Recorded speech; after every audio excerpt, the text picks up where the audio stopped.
I was recently playing some melee netplay, destroying people with my Kirby, when all of a sudden a new song came on my playlist. It was, of course, Dr. Pez's Pokemon XD Gale of Darkness music medley. I absolutely loved it like usual, and thought it was just our boy Pez being the great musician he is, but it's actually much more than that. The game's music itself is spectacular. Very often when I decide to make videos, it's because a song I heard brings back memories of that game, and hearing the music again makes me want to play it again. With XD Gale of Darkness though, I just wanted to listen to the soundtrack even more, way before playing the game. It got me thinking about how XD Gale of Darkness's music is so incredible, and so unique in its presentation compared to other Pokemon games, and even most other games period.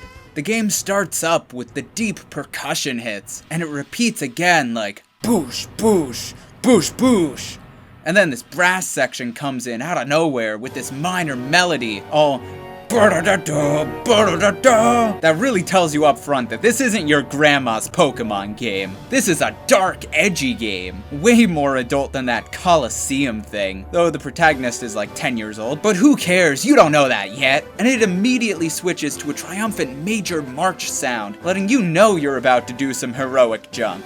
What's great about XD's soundtrack though is that all of the songs are so distinct from one another. If you played several of these songs for someone who hadn't played the game, they likely wouldn't even know they're from the same game. You could play this in the car for your homies and they wouldn't even know to judge you for playing Pokemon music.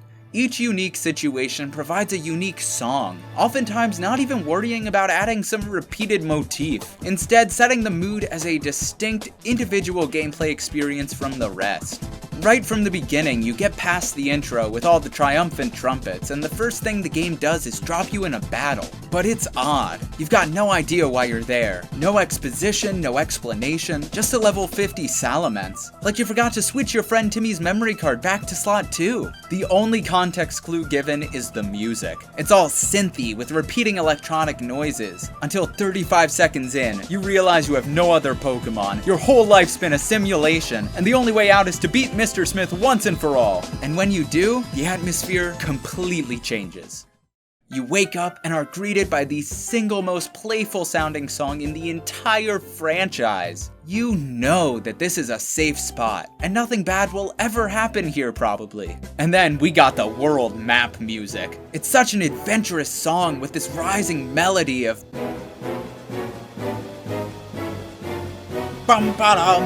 And it's crazy because most people aren't even on the world map long enough to hear that far into it, but they made it so cool anyway. Oh, and then you get to this mysterious house in a forest, and the music has this weird ambiance sound, with weird percussion in the background, and this marimba in the background. It's like the sound of your heart racing as you enter into the unknown. The front yard makes Luigi's mansion seem like one of Dora's checkpoints, all thanks to the bizarre dissonant instruments in the background that keep crescendoing and decrescendoing, like there's some monster about to jump out at you at any moment, and then he does! Of course the battle theme is similar to Coliseum's, and it's what makes it a Pokemon game and a proper sequel. It's exactly what you expect from an awesome, high-energy battle theme. But then we go to places like the Krabby Club. It's like an old-timey saloon song until the saxophone kicks in. And all of a sudden you're taking your dates to the fanciest club in the whole city. How is this a song in a Pokemon game? And the best part is, they once again didn't have to go this hard. It's a place you barely even go to, but they still made such a banger of a song for it. And this isn't the only place like that. They've got Roomba of Love, which not only is played for a few seconds at most during the story, but is used to actually progress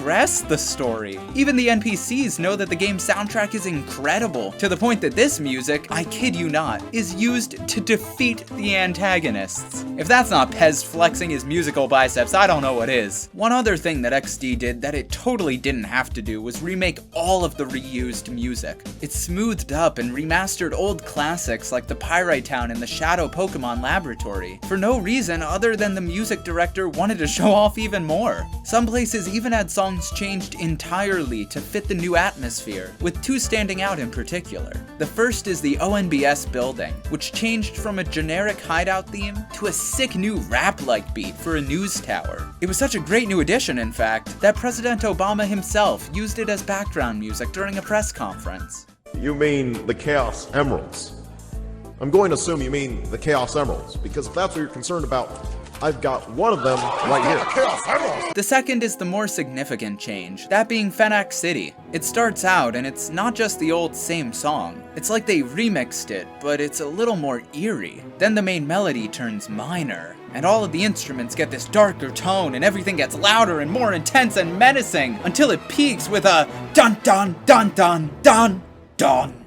And then it just goes back to the beginning as if nothing happened. But you already know something's up. People have different Pokemon with them and they're saying weird stuff all of a sudden, complimenting you for choosing Flareon over Espeon. It doesn't make any sense! And you quickly realize that there's something dark going on. And this keeps persisting until you find out that everyone's an actor and you were in the Truman Show the whole time. The best part though, once everything's resolved, the music goes back to normal. And it's another fixed up version. The absolute chads! The game also has an incredibly gorgeous orchestral piece, playing in the background of the SS Libra, which sets up this melancholy, sorrowful atmosphere for the new location. It's so different for a Pokemon game, especially since it comes with the knowledge that the ship was blown up by Shadow Lugia, meaning there were likely a lot of people that died not too long ago before you came. It's like living in 1912 and exploring the Titanic with your guard dogs. On the exact opposite of the spectrum are the Pokespots that are all country-like, with this banjo in the background. And once you get in a Pokemon battle, then it ramps up to 100, and it sounds like you're fighting Banjo-Kazooie while Peepaw's waking up Clayton for the morning milking.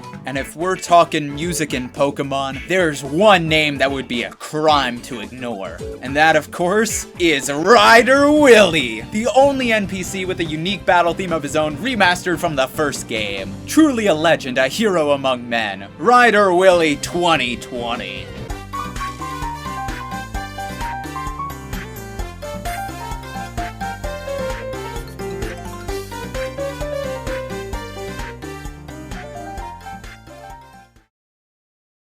You mean the Chaos Emeralds. I'm going to assume you mean the Chaos Emeralds, because if that's what you're concerned about, I've got one of them right here.